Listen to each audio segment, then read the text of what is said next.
Isa naman pong magandang araw sa inyong lahat mga boss, at tara po samahan niyo na akong panoorin itong isa na namang panibagong video ipasilip sa inyo. Ayan po, meron akong ginagawa ditong bagong unit at ito po yung Isuzu NPR. At ang gagawin ko dito ay magpiperform ako ng PDI. So ayan po, ito yung harapan ng bagong unit na to. At ayan yung itsura niya ay chassis pa siya. Ayan yung chassis niya. Then ayan yung makina, open pa siya.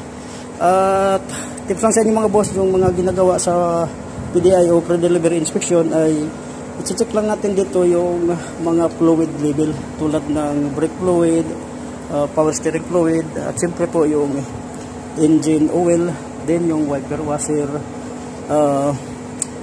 na tubig at yung coolant.